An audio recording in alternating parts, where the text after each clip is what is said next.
Welcome to Tiski Sour. I'm very excited this evening because it has been a while since I've had Aaron Bastani as my co-host. I was sick for a while. Then he was in Canada doing a TED Talk. Aaron, I want to hear about your trip. Well, thanks for saying you missed me, Michael. I missed you too. Of course I missed you. The trip was great. Oh, thank you. The trip was great. Obviously, a paid trip abroad is always nice. But I was giving a TED Talk. And at the same event was Elon Musk on the final day. And that was the morning he made the bid on Twitter. And it was quite surreal watching him. And I was in the room. I didn't really tweet about it much because I didn't want to look like a hanger-on, which is what I am in reality. And obviously Bill Gates was there talking about how to avoid the next pandemic. And what was super strange, I mean, God, privately, Mike, we've got so much to talk about with this stuff. So many takeaways for Novara, politically, personally. But what was really interesting was outside the event hall, Vancouver Conference Centre, beautiful, right by the water, looking at mountains. You had sort of like 200-300 Canadians saying, kill Bill Gates, hang Bill Gates, with their signs and, these trucker people. And then you've got Bill Gates inside. And it was an interesting, and my wife was like, oh God, these people are terrible. I was sort of joking with them and like taking pictures of them and going, these people are fucking crazy. Take Bill Gates' computer out of my brain. I don't want it, all this stuff. They were, extraordinarily interesting. But I thought politics is everywhere now. That there wasn't political content in TED conferences 10 years ago like there is today. And there also wasn't the sort of the political counter pressure. And one thing really stuck with me was Bill Gates saying, all these people think that I'm putting tracking devices in their brains. Why would I want to know where you are at 2 a.m. in Wisconsin? And it's kind of an interesting point. But yes, very, very eye-opening for me as a Brit, certainly observing the progressive wing of the North American establishment, which is what TED is. Al Gore was there too, for instance. Very different to Britain, very different intellectual culture. And of course, I think over there, far higher stakes. But it really highlighted how small-minded the British establishment is in many ways. We should clarify, the paid trip was paid for by TED, not by Novara. We don't put up people in nearly as nice hotels as that. Don't worry, that's not where your donations are going. Tell us very briefly, though. I assume it's going to appear on YouTube soon. What were you talking about? What was your thesis? I was talking about universal basic services, how we can only leverage the technology revolution and address climate change, inequality, demographic aging, all these crises, if we channel technological innovation to universal basic services which are free, paid for through progressive taxation, universally available. I argued for housing, education, transport, and healthcare. After the speech, a woman comes up to me, says, she lists the four off. She says, I love it. She was Monica Lewinsky. Strange world. Okay, yeah, I do want to hear more about this. We have a lot to talk about tonight. We're going to talk about Boris Johnson, his woes continue, Earth Day, Le Pen, and a video you might have seen on social media yesterday of an estate agent sort of kicking and swinging a sandwich board at someone. I talked to someone who was there. So do definitely make sure you stay tuned for that. As ever, we want to know your comments, your questions. Tweet them on the hashtag #TiskiSour or put them in the comments below this video. The walls appear to be closing in on Boris Johnson. That's because the Tories have failed to block an investigation into the Prime Minister by a Commons Select Committee. The motion put forward by Labour was set to be opposed by the Whips, but once it became clear there would be an enormous rebellion by Tory backbenchers, the plan was dropped. The Committee on Privileges is now tasked with deciding whether Boris Johnson intentionally misled Parliament over Partygate. And in the debate, a number of Tories called for him to go. This was William Ragg. The Ukraine situation is of huge importance. But the invasion of a sovereign nation by a dictatorial aggressor should not be a reason why we should accept lower standards ourselves. I have told the Prime Minister to his face that I think he is doing a good job robustly supporting the Ukrainian government, and Her Majesty's government, along with our nation, can be proud of their role and generosity. Let us give credit where credit is due.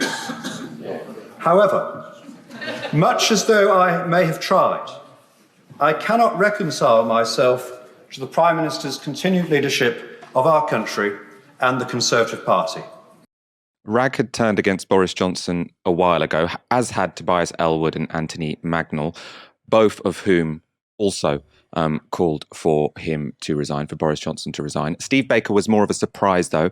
He had backed the Prime Minister just on Tuesday, but on Thursday, he said this. I'm afraid I'm now in a position where I have to acknowledge that if the Prime Minister occupied any other office of senior responsibility, if he was a Secretary of State, if he was a Minister of State, a Parliamentary Undersecretary, a Permanent Secretary, a Director General, if he was a Chief Executive of a private company or a Board Director, he would be long gone. The reason that he is not long gone is because removing a sitting Prime Minister is an extremely grave matter, and goodness knows people will know I've had something to do with that too. It's an extremely grave matter, an extremely big decision, and it tends to untether history. And all of us should approach such things with reverence and awe and an awareness of the difficulty of doing it and the potential consequences. And that's why I've been tempted to forgive. But I have to say now, the possibility of that really, for me, has gone. I have to say, I'm sorry, that for not obeying the letter and the spirit, and I think we have heard that the Prime Minister did know what the letter was, the Prime Minister now should be long gone. Madam Deputy Speaker, I'll certainly vote for this motion, but really, the Prime Minister should just know the gig's up. The change in tone since Tuesday was in large part put down to Boris Johnson's initial opposition to an investigation. This was Geoffrey Clifton Brown's answer when asked if Boris Johnson was in as strong a position yesterday as he was at the start of the week. No, I think that patently that's not the case. Why? I think the dial has shifted today, partly as a result of the way this whole matter has been handled. Also, partly, I think that more colleagues have been able to get back to their constituencies and get onto the doorsteps and hearing what people are saying on the doorsteps. While all this has been going on, Boris Johnson has been in India on a trade trip, but he couldn't escape the controversy. Channel 4's Gary Gibbon asked him this. If it turned out that the office you preside over, the building you preside over, attracted more fixed penalty notices than any other location or event in the history of lockdown, might that be a cause for resignation? Well, you're asking me to comment on stuff I don't know about, and that is still... I can tell you, because I think it already has broken that record. Well, I've been looking around, and the most I can find is a student party that got 28. Right. There are 50 in the building you preside over. That must tell us something, mustn't it? 50 and growing. Yeah.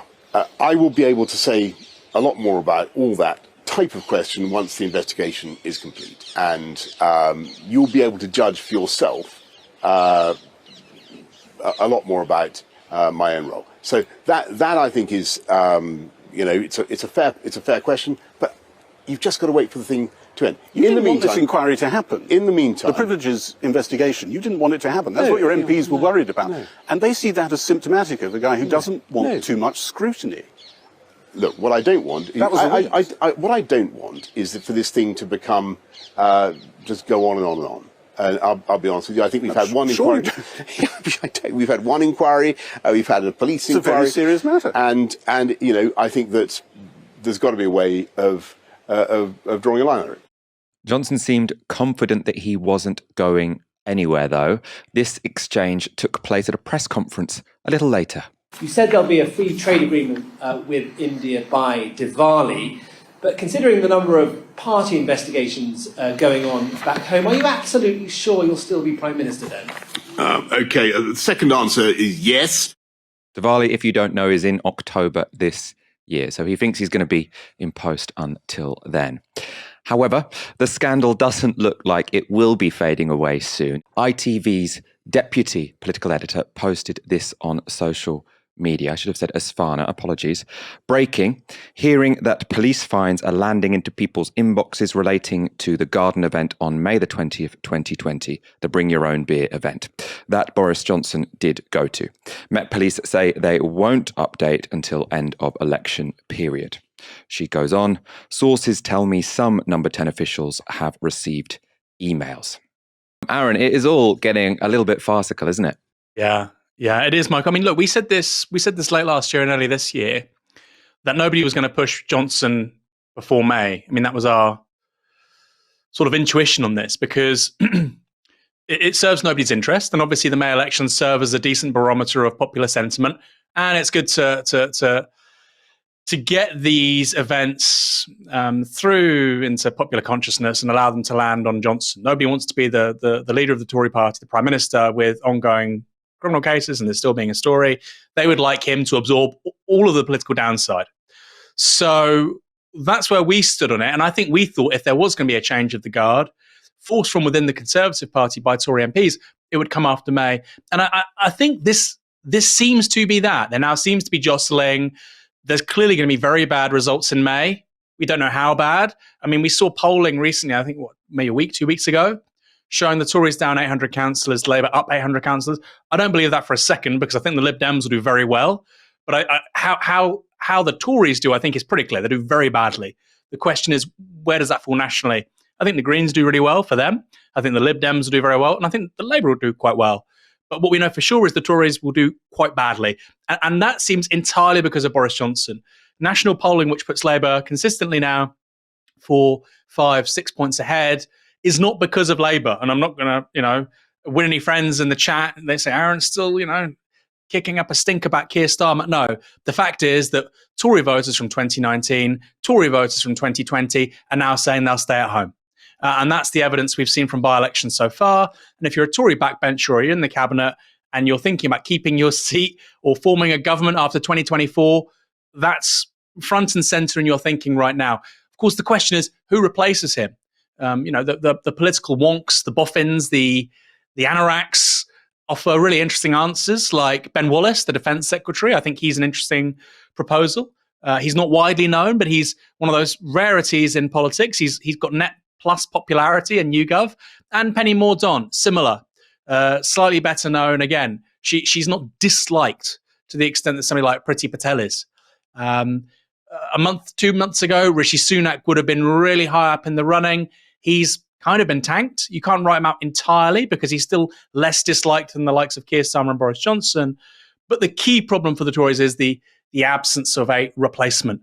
When Theresa May was being attacked from all sides in 2018, 2019, that was done with the knowledge that you had a range of people who could replace her. If you were a One Nation Tory, Jeremy Hunt, or Rory Stewart, if you're a hard Brexiteer, Boris Johnson. That's not the case now. So, yes, I think it's fair to say he is a dead man walking when it comes to his premiership, but he may last a bit longer than we're thinking. And it may take a while for people to get their horses in position. Because while the temporality of social media is instant, this is happening now, this is a scandal, chaos, collapsing, in real life, these things take a little longer. So he may last till the autumn. I don't think he will. But he may. I mean, it's very, very possible. Will he last until the next election? I think that's a big question. And would he last long beyond that? I think then we get into real skepticism. Everyone's sort of saying the odds now for who's going to be the next leader, because obviously when we talked about this before, as you said, we said we don't think Boris Johnson will go for a while because there's still a lot more pain for him to absorb. But I mean, I at least was assuming that it was going to be Rishi Sunak that was going to replace him and he was just choosing his perfect moment. Now he's gone. As you say, there's no obvious front runner. And I think what's potentially been under discussed is how will Tory MPs vote? Are they going to vote for someone who they think is most likely to win the next general election, or are they going to vote for someone who is, most aligned to their kind of head-banging politics, where you want to make Brexit even harder than it is? I mean, I suppose there's no COVID restrictions to end anymore, but one can think of multiple obsessions that people on the Tory benches have. Do you think we're going to get an even more ideological leader than Boris Johnson when he goes? It's a really good question. Until 2015, the Tories hadn't won a majority since 1992. So there was this feeling that historical conservatism was incapable of winning a majority because, of course, Scotland has been lost to both quote-unquote English parties, Labour and the Tories. But also they've lost sort of this view. They'd lost a lot of the middle class basically to Labour and the Lib Dems over the 1990s and over the 2000s. You look at the 2010 general election, for instance, after which David Cameron becomes the Prime Minister, you still have an extraordinary number of people vote for the Lib Dems and for Labour. And so that coalition that they had, working class Tories, particularly in the South, sort of aspirational middle classes, etc., that really powered them to majority after majority in the 80s and 1992 had seemingly evaporated. Of course, Cameron then wins a small majority in 2015, fine. We then get a hung parliament again in 2017. So it's still an open question. Then, of course, in 2019, they get this stunning majority off the back of Brexit. And whatever anybody says, that was the issue. That's why all the media outlets called it the Brexit election. And Labour were on the wrong side of a polarising national issue. Now, the question is, beyond Brexit, can they replicate that? Well, in 2000, it seemed to be the case, with local election results, with the Hartlepool by-election, for instance, last year. COVID's been going on for so long, it's all sort of smushed together as a timeline. It seemed that levelling up, social conservatism, and an appeal to former Labour heartlands could provide the basis for a similar majority the next time round. Clearly, the only Tory politician capable of doing that was Boris Johnson. And again, I think that's something else now for Tory MPs who are trying to undertake a political decapitation of Boris Johnson is who else can do that? Who else can do that? They can point to Priti Patel or whatever, but none of them have the quote unquote star quality of Boris Johnson. Michael Heseltine was talking about this, I think, on GB News. There's not many things I agree with Michael Portillo, rather, was talking about this on GB News. Very rarely I'd agree with him. He said, look, Boris Johnson has won a lot of elections. He won twice as the candidate for the London mayor. It's a Labour city. He won the Tory leadership at a canter, and he won the 2019 general election. The following years, he's done very well in local elections. Of course, this may be different. But the idea that he's some sort of political failure right now is a stretch. Of course, why this is all happening is because it appears his luck is about to run out in the May elections, and the moves and the positioning we're seeing at the moment is in preparation for the post-May context. I'm looking forward to the post-May context. That's when we'll be able to talk about some more election results, the local elections. Probably not as dramatic as last time around when Keir Starmer looked like he was going to have to resign and then he tried to get rid of Angela Rayner. That was all very dramatic. I imagine it's going to be a better day for Labour this time around. Today is Earth Day. Earth Day has been held on the 22nd of April every year since 1970, when a wave of protests took place in the wake of a California oil spill. In 1990, the movement went global, with the group claiming 200 million people were involved in 141 countries. Now, it's probably safe to say Earth Day has become a mixture of genuine protest and corporate virtue signalling. But even on that not especially demanding front, Business Secretary Kwarteng didn't meet the moment. He tweeted this: "I welcome BP's plan to develop the Murlach field in the North Sea. The transition to cheap, clean power can't happen overnight. We'll need oil and gas for decades. That's a matter of fact. I'd much rather we source more of our gas domestically." Earlier, I spoke to Dr. Ella Gilbert, an Antarctic climate scientist. I started by asking her to respond to Kwarteng. Ultimately, we're only going to need to have fossil fuels in our energy mix if we do absolutely nothing to source alternatives. And it's quite a fallacy that we need to start investing in new fossil fuel technologies. In fact, the consensus of climate scientists suggests that it's actually quite the opposite. We need to start moving very rapidly away from fossil fuels, and that means completely phasing out coal. It means really quickly moving away from things like gas, not exploring in new fields, because that's completely the opposite direction to where we need to be going. The argument he's obviously sort of leaning into is people recognizing that their gas has got more expensive. There's a war in Ukraine, and the argument for energy independence has got a lot stronger. Do you feel like the war in Ukraine has sort of benefited the fossil fuel industries, who now have a stronger argument for saying, let's actually invest more so that we don't have to import fossil fuels? I feel like there's a bit of a tussle between, on the one hand, you have that argument where you have the fossil fuel industry suggesting that we should be investing in domestic gas supplies, for example. But then you also have the alternative, which is if we use this as an opportunity, a springboard to really plough our money into green technologies to really ramp up our investment and switch our dependence from dirty gas to nice clean alternatives like solar and wind, for which we already have all the technology and the capability and, quite crucially, the resources to do so. If we stopped using so much gas and started using way more onshore wind, offshore wind, using the ample resources that we do already have, then that would be another way of tackling the same problem. And solar energy is the cheapest form of electricity. That was a conclusion come to by the International Energy Agency, which is renowned for being quite conservative. So worldwide, if we're ignoring some of the cheapest and most readily available and greenest sources of energy, then it seems like a bit of a slap in the face. I'm not an expert on energy or climate change, but my understanding is solar and wind are the cheapest sort of sources of energy at the right time. So when the wind is blowing, obviously when the sun is shining, but that potentially we might need fossil fuels in smaller parts of the economy. So maybe as a backup fuel, or maybe for certain industrial processes like making cement, I think is quite hard to sort of do via renewables. Will there still be some residual parts of the economy, say, where fossil fuels will be necessary for a while? Well, I should probably say as well, I'm not an energy expert either. And my understanding of that is true. I mean, renewables are intermittent in some places, and that's why we need a really diverse mix of different renewables. And that's why we need to invest in battery technology, which stores energy so that you can kind of plug those gaps and fill the troughs when you have less being generated from renewable sources. But I'm also not going to pretend that we can switch to 100% renewable overnight. That's not a realistic or feasible thing to say that we can do.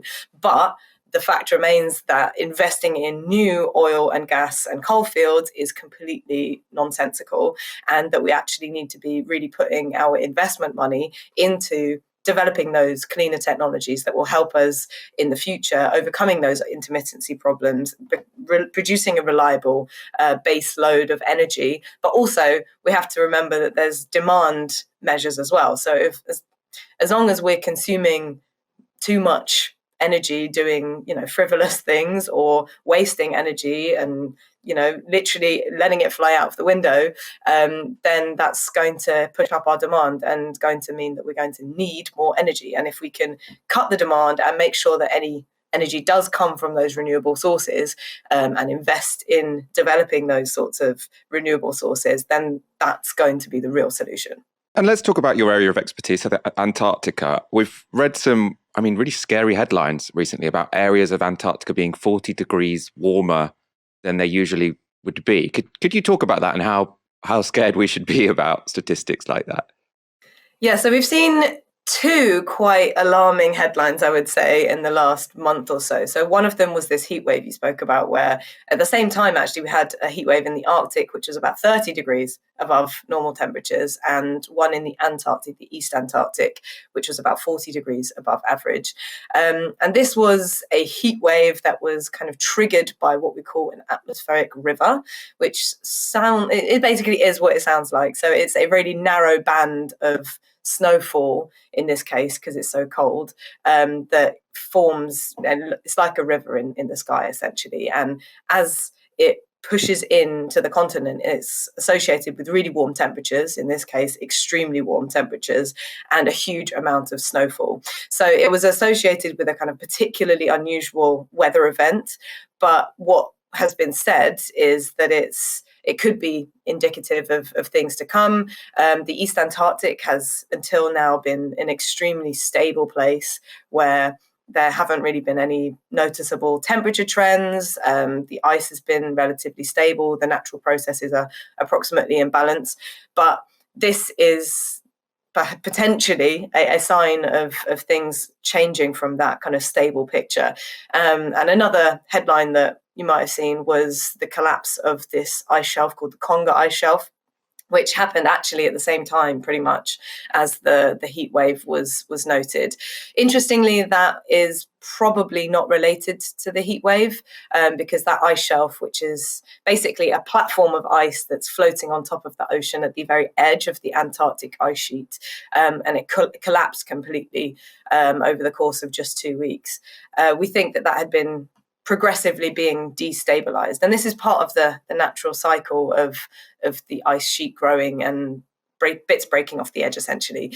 But because we thought that the East Antarctic historically has been so stable and hasn't changed very much, this is again being touted as a kind of sign of things that might come in the future. And as you say, the Antarctic has up to now been considered more stable. We hear more worrying news about the Arctic. What's your impression of how much sort of the extreme weather events we're seeing both in the Antarctic and the Arctic are feeding into policy? Do you think that politicians are sort of saying, oh, we could be reaching a tipping point, let's get more ambitious, or is this being sort of ignored by anyone other than the people in your quite specific scientific circles? It's hard to know in some ways because you live in an echo chamber to some degree. But I do think that these sorts of extreme events are certainly making people open their eyes, wake up a little bit to the reality of this change. I think the danger with sort of putting too much emphasis on these really specific extreme events can be that it can breed apathy in a way, because people get so overwhelmed with the anxiety and the kind of the doom of all of these terrifying events and almost the what ifs might happen, that it can be, you get paralyzed with fear in some ways.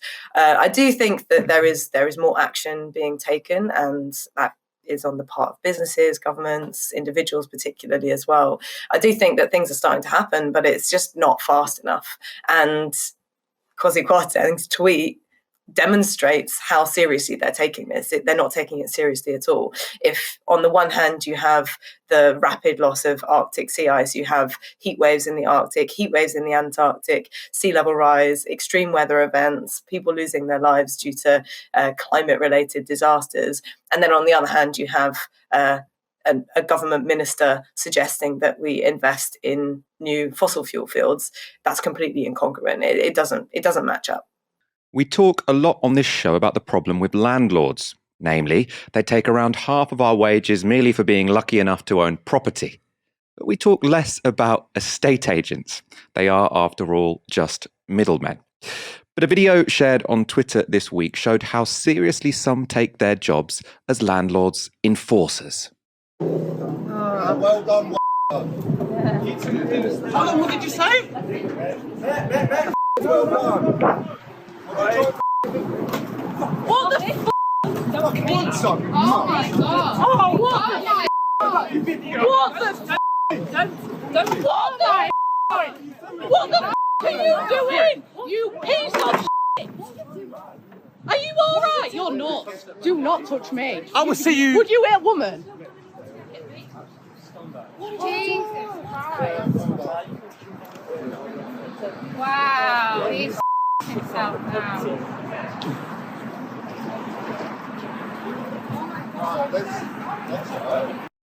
The man attacked in that video worked for the London Renters Union. He had accompanied 3 young women to the estate agent to stand up for their rights.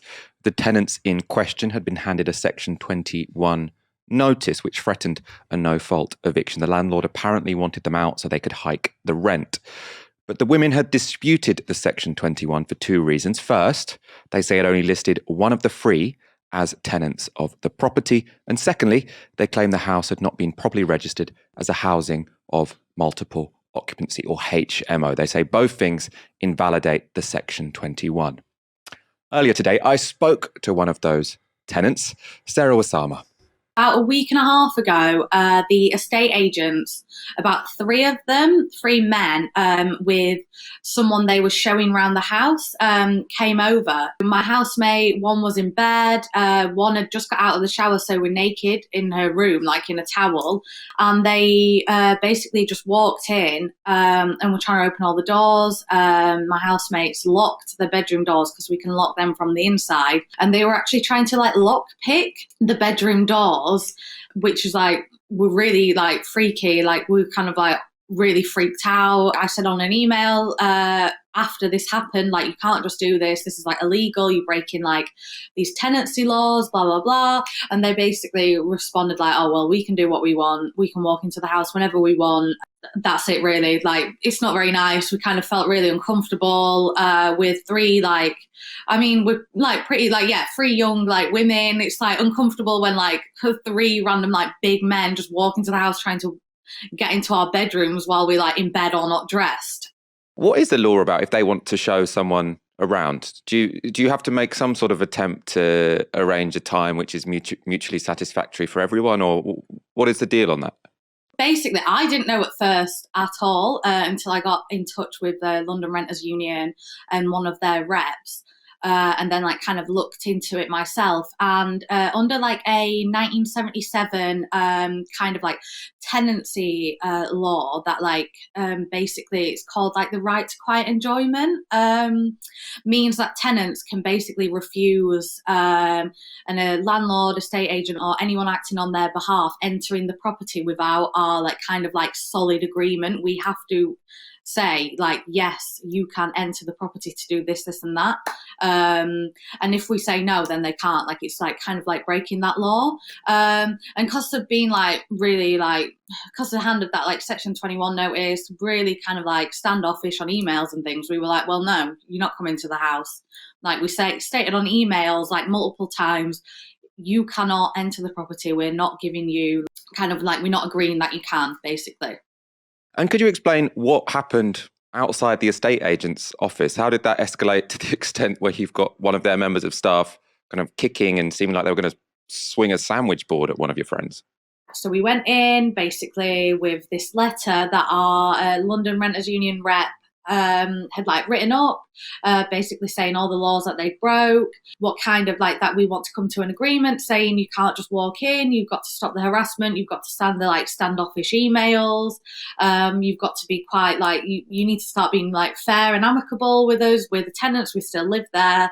He were having none of it. He were getting really like standoffish, the guy in the video that attacked my like London Renters Union rep.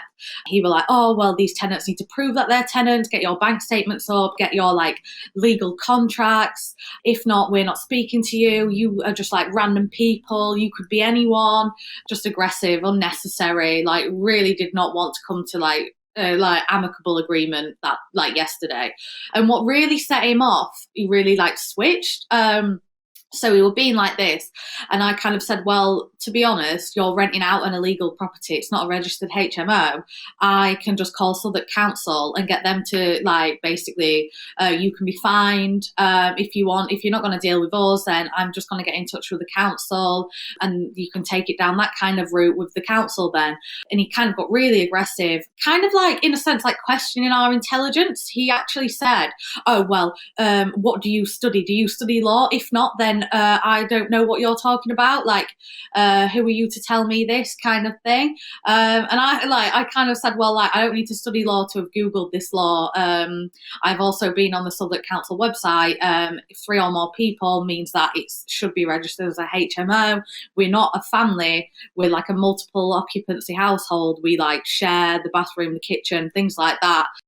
Finally, I mean, you seem like a renter who really knows your rights. You seem like a more empowered renter than I don't feel as empowered as you as a renter. Could you talk about the London Renters Union and sort of how you got involved, what they have provided for you, your relationship to them, and especially throughout this dispute with your landlord? So like, prior to this dispute, I kind of like just been a member as like a private renter. A lot of my friends are and things that I were like, I just feel kind of more comfortable having like a renters union behind me. And like kind of when this like first kicked off with the Section 21 notice being like given to us, I emailed London Renters Union with like basically asking for help. One of their members of staff got in touch with me on email, gave me their like WhatsApp. We had a few like back and forth calls, and he were like, just like I kind of like explained to him like what had happened. He said like, yeah, I can check it all through, but like I'm pretty sure it's like an illegal Section 21 notice. And we've had like me and my housemates have had like So then my housemates joined London Renters Union as well after I was saying, like, listen, they're saying they're going to help us on our behalf, so we don't have to like kind of like face these like really aggressive like estate agents that are quite standoffish anyway on emails. So they joined as well, and we've quite like had like group calls like discussing what were happening. The London Renters Union actually emailed and called the estate agents on our behalf before yesterday's event. To be fair, without London Renters Union, I don't know what I would have done with this like kind of situation, me and my housemates. I didn't, prior to being like this kind of like entire situation, really know all like tenants' rights and things. It's only because like the London Renters Union informed me and I looked into it myself then afterwards. But yeah, like without London Renters Union, I think the pressure, I kind of would have like maybe backed down to the estate agents. You know, I remember being a student and renting, and obviously after I was a student, entirely different world. You know, we didn't have social media, and we didn't have the kinds of institutions and networks that people now have politically. We didn't have the levels of political literacy. It's fantastic. And I saw the tweet yesterday, which obviously got this story going. You see some people in the replies, I bet they didn't pay their rent. You know, all this nonsense. No, they knew their rights. That was it. This guy was running an unregistered HMO and they held him accountable. That's it. And we're in such a bad place in this country that actually merely observing what should be happening and saying this isn't happening, you're falling short of regulations and requirements, that is now a radical act. And so, particularly in housing. So this is fantastic. And what I'd say to anybody under 25, under 30, or anybody, frankly, if you're renting a place which looks like it could be classified as an HMO, house of multiple occupancy, or it is an HMO, find out if it's registered. If it's not, you're entitled to some cash. You know, we ran a piece about this maybe 6 to 12 months ago, Michael. And the people renting got some money back, and you should, because the grubby parasites running these businesses, and they're everywhere, you know. I mean, we should talk more about HMOs because homeowners don't like them, right? If you've got a house or a flat and you've got 2-3 kids or whatever, you don't want 20 people living in the house next to you. And the people stuffed into these houses like sardines don't want to live like that either. They want rent controls for nice big flats, right? So nobody wants these except for the parasitic landlords and the estate agents who can, you know, keep charging and charging and charging and charging. They have very deleterious, negative economic, social, and mental health impacts. People being isolated. No way to live. These things should not exist. We need to legislate them out of existence. But until then, this kind of action, superb. We need more of it.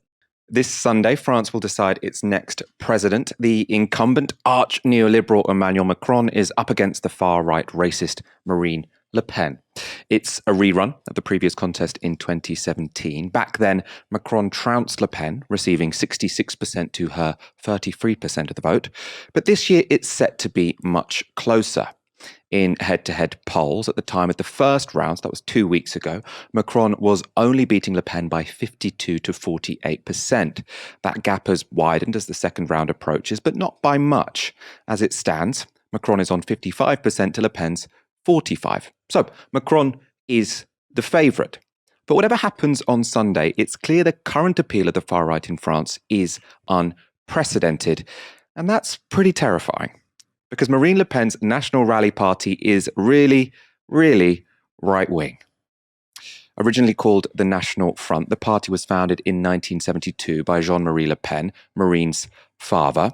Jean-Marie said things like this: "Tomorrow, immigrants will stay with you, eat your soup and sleep with your wife, your daughter, or your son."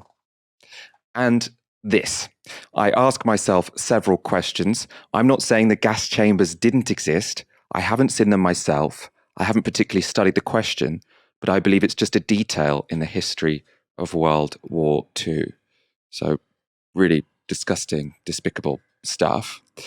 After inheriting the party in 2011, Marine tried to distance herself from the anti-Semitism of her father, but she hasn't been averse to racist analyses invoking World War II. In 2010, she said, "I'm sorry, but some people are very fond of talking about the Second World War and about the occupation, so let's talk about occupation, because that is what is happening here. There are no tanks, no soldiers, but it is still an occupation and it weighs on people." The so-called occupiers being compared to Nazis by Marine are French Muslims who dared to pray in the street. And Le Pen has kept up her Islamophobia. If elected, she has pledged to ban women wearing headscarves anywhere in public. This is how she justified that policy in this week's presidential debate. I believe in banning hijab in public areas. I cannot state this any clearer. I do believe that headscarves, hijab, is a uniform that is imposed on women by Islamists. And a lot of young women who wear it have no other way. They may not dare say it, but they are forced to wear it because they're isolated. Because otherwise they would be insulted, attacked, harassed, because they are being sidelined and accused of being impure. I believe that is the term. Such a situation is unacceptable in our country. Marine Le Pen is, of course, very far from an expert on what Muslim women want, which is why almost none of them vote for her. And it's pretty clear that headscarf bans, rather than headscarves themselves, are what really threaten to isolate Muslim women. Le Pen has also followed her father in whipping up fear about migrants. She has pledged to hold a referendum to amend the 1952 constitution so that it's no longer forbidden to discriminate in workplaces based on country of origin. In the debate with Macron, she explained what she'd be proposing people vote for. And I'm calling upon the entire population to check out my website and read that text, because it would include deporting foreign criminals and felons, removing birthright citizenship. French citizenship should be earned. You shouldn't get it automatically. And also maintaining national preference for French people when it comes to housing, allowances, housing, low-income housing. In particular, businesses should give French workers or French recruits priority when they're trying to recruit people. You'll note those policies are not all unlike what our government endorses over here. For example, Britain can already strip people of citizenship if they're found to have broken laws. But there is still a difference between Johnson and Le Pen. He doesn't openly talk about the Great Replacement. To understand National Rally's approach to immigration, it's worth returning to Marine's father, Jean-Marie. This is him speaking to Newsnight in 2016. Si j'arrivais au pouvoir, j'avertirais le monde en disant, écoutez, je connais vos difficultés, vos problèmes, je sais la misère qui est la vôtre, mais moi, mon job à moi, c'est de défendre les Français, d'abord. Chez eux, dans leur territoire. Alors je vous avertis, ne venez pas chez nous, parce que si vous venez chez nous, vous n'aurez aucun droit. Vous n'aurez pas droit au logement. Vous n'aurez pas droit au travail, puisqu'il n'y en a pas. Vous n'aurez pas droit non plus à l'école pour vos enfants. Vous n'aurez pas droit à l'aide sociale. I think that clip is instructive as to what has and hasn't changed in the transition from Jean-Marie to his daughter. Under Jean-Marie, the foreign-born will have no rights. Under Marine, they'll just have fewer rights. It may seem more palatable to the electorate or the media class, but it's still based on asserting racial supremacy. Yet despite these continuities between Marine and her father, she has had success in projecting herself as far from the extremes. In part, that can be blamed on the media. For example, in Britain, her run has been covered like this. Marine Le Pen passes professional cat breeding diploma, but insists it's not backup career. Then it says, dubbed cat mother, Ms. Le Pen hopes to become the first French president to bring her 6 cats with her to the Élysée Palace. You might have been able to guess that was the Telegraph. But her success has also been because her competitors have helped shift French politics even further to the right. In the first round of the presidential election, Marine Le Pen faced 2 rivals who ran on ethno-nationalist platforms. Eric Zemmour was so right-wing as to make her appear moderate, and the candidate of the centre-right, Valérie Pécresse, endorsed the Great Replacement theory, which contends that a shadow elite are colluding to replace white Europeans. But perhaps most significant of all, and why I don't envy the French this weekend is that the normalisation of racism has often come from the government of Macron. His higher education secretary has complained that Islamo-leftism is plaguing the entire society. I am going to call for an investigation into all the currents of research on these subjects in the universities so we can distinguish proper academic research from activism and opinion. Islamo-leftivism, that is really, really the language of the far right there. His government have also targeted Muslims with legislation. In 2021, a so-called anti-separatism law was passed. It was designed to target what the government call Islamist separatism. Macron said it was necessary to, quote, free Islam in France from foreign influences, unquote. It included granting greater rights to the state to police places of worship, more control over sports and cultural clubs, and greater oversight of schooling. And it also extended the headscarf ban, which already existed for public servants, to private employees contracted by public bodies. However, when it comes to the normalisation of Islamophobia by the French government, there is no better example than this. This is France's Interior Minister, Gérald Darmanin, debating Le Pen last year. Madame Le Pen, dans sa stratégie de dédiabolisation, on revient à être quasiment un peu dans la mollesse. Je vous trouve, faut vous reprendre des vitamines. Vous n'êtes pas assez dur, je trouve, là. Si je comprends bien, même pas légiférer sur des cultes et vous dites que l'islam n'est même pas un problème. Vraiment, vous êtes parti assez loin, ça va décevoir beaucoup de vos électeurs, j'imagine. Oui, monsieur les Darmanin, frères musulmans. je vous confirme que je n'entends pas m'attaquer à l'islam, qui est une religion comme une autre, et auquel, parce que je suis profondément attaché à nos valeurs françaises, je souhaite leur conserver la liberté totale d'organisation et la liberté totale de culte. Voilà, ça c'est mon opinion. En revanche, l'islamisme est une idéologie que l'on doit et que l'on peut combattre. Et vous That's right, Macron's minister doesn't think Le Pen is racist enough. Aaron, the French have a tough choice this weekend, don't they? They do, but also, I mean, look, Le Pen has been around for a long time. Her father's been around for a long time. You just obviously made that very clear. I think it's a great little explanation of what's happening. But these ideas as well, from what's been called the New Right in France, have been percolating since the 1960s. This is a very organized, extensive political project. And some of the most influential ideologues coming out of the New Right, Alain de Benoist, Guillaume Fay, Renaud Camus, I think, was the actual guy who came up with the idea of the Great Replacement. These are intellectuals driving this stuff, and that's before you get into sort of more popular thinkers.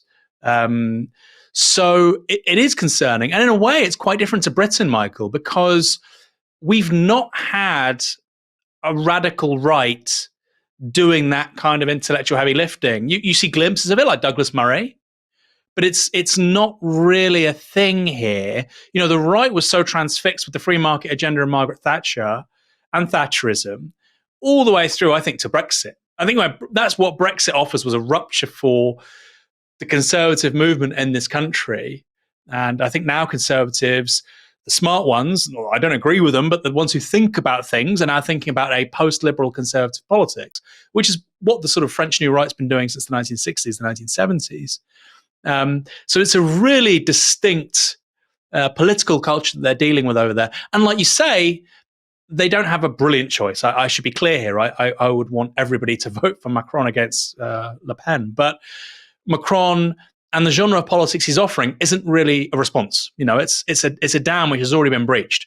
And that's clear from the Le Pen's numbers, basically, over the last decade.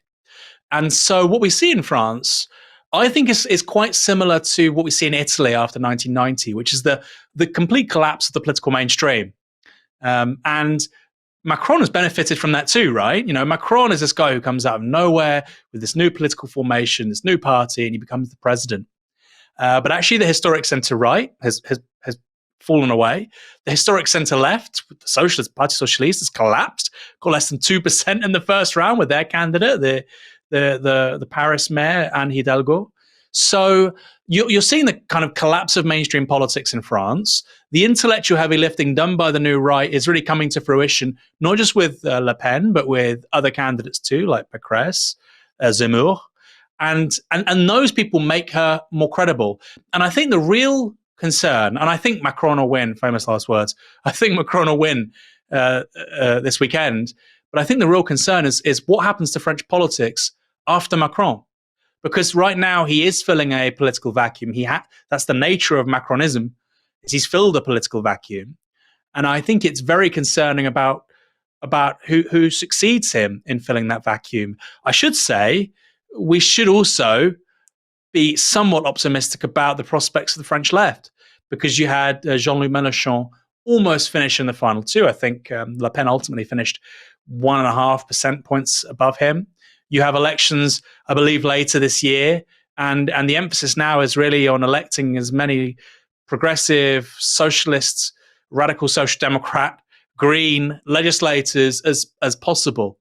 And if that doesn't happen, if people take their eye off the ball after a hopefully Macron victory this weekend, then it's very plausible that the French far right comes back even stronger. So the battle for the soul of the French nation is not going to be finished this time next week. It is very much still up for grabs, and that's very much the case for the European far right. You know, the growth model of the late 20th century, early 21st century has gone. We are going to see a mass transformation in demographics, aging demographics, a change in ethnic and racial complexion in Europe. These are all huge sociological facts. They are happening at the same time that living standards stagnate. So you have to have a responsive politics to that. The idea that you're just going to have centrists, managerial, technocratic politics, it's not technocratic because they don't actually solve problems, but they call themselves technocrats. The idea that's going to be the long-term solution to this, very misplaced. And in a way, I'll finish with this, you sort of see that with Macron and what he's proposing. He's saying things, I don't support Macron, but he's saying things, rhetorically at least, which were unthinkable even 5 years ago. He's talking more about energy self-sufficiency for France, agricultural self-sufficiency, channeling a certain quasi-social democratic politics that's also aligned with the centre-right and Gaullism of, patrie and French national sovereignty, which kind of goes beyond partisan politics in France. And I think Mélenchon is right to try and grasp that too. But the idea that sort of neoliberal centrism is the long-term response to this, that opens the gate for the next time. And I think the thing for me that sort of stuck out about this sudden panic about the potential for Marine Le Pen doing well now is how short people's memories are. Because I'm sure you remember, when Trump, Brexit, Corbyn, when those three things happened, everyone was talking about how weak and struggling liberalism was, and talking about what is driving populism, all of these sort of difficult questions being asked about the liberal centre. Now, they obviously managed to destroy Corbyn. Brexit happened and the world didn't collapse, and Trump's gone. And it just feels like everyone on the centre thought, okay, phew, emergency over, we can go back to normal. Like you saw some signs in the United States of Joe Biden, potentially sort of the shock of Trump had forced him into offering a policy platform that was much more ambitious than your normal Democrat historically. But now you've got log jams in Congress, and that's all gone out the window. It feels like everyone has just completely forgotten that actually something is fundamentally broken in liberalism. And in most of the West, there's 45% of the population or more who are willing to vote for something which is, well, in the case of Trump or Le Pen, incredibly reactionary. But in any case, it's a vote which is expressing a sort of really broad dissatisfaction with what is going on right now with the current status quo. And I just feel like, there was a moment where everyone thought, this is a big deal. We have to deal with this. And then everyone's like, oh, no, safe. It's back in the box. And now Marine Le Pen's like, oh, maybe it's out of the box again. Yeah. And it also, it ties in with, I suppose, the celebratory attitudes that we've seen when it comes to Ukraine. Like people saying, Ukraine shows the West is back. And it's like, the West's response has only been united because Joe Biden happens to be in the White House. He's the least popular president ever at this point in time. And he's probably going to be replaced, if polls are to be believed, by Donald Trump in 2 years' time. So for you to be saying, the West is back, this is a new era of purpose for liberalism. It just, to me, seems completely myopic. Delusional. And it's gone past the point of sort of attacking and admonishing these people as somebody from the left, because that's their history. They are history. But I'm not sort of being hyperbolic and saying, the left is, on the move. And the left is in a bad place in many countries as well. But they have big problems. What I would say, Michael, is slight correction. I think the North American establishment, the US establishment specifically, I think they take the threat of Trump very seriously, and I think they realize how close they came. And I think many of them are willing to change the politics and the way that the country is administered quite significantly. At least rhetorically, people that previously hated free markets. Take Francis Fukuyama. Look, we had him on Downstream not long ago, and people probably think, why is Aaron Bastani, a socialist, a Marxist, talking to Francis Fukuyama? But what was clear to me was that somebody like Francis Fukuyama comes from the neoconservative movement, thought the market was always right 10 years ago. What Trump has basically taught him is, we carry on like that, we're done, right? Because what that's led to is stagnating living standards, 40 million Americans on food stamps, the American dream is dead, and that has major political downsides for us. People who like to live our lives and sell our books and be the academics and go on TV, have friends who are in politics and do well in business. The patrician sort of center intelligentsia, they recognize that's gone, and so they're making certain concessions. Okay, organized labor should have a little bit more of the pie. Okay, maybe natural monopolies, maybe there should be public ownership. Yeah, there is a role for the state in innovation. So people like Fukuyama, Bill Gates, and so on are saying things that I don't agree with them. They're still well to the right of me and you, Michael.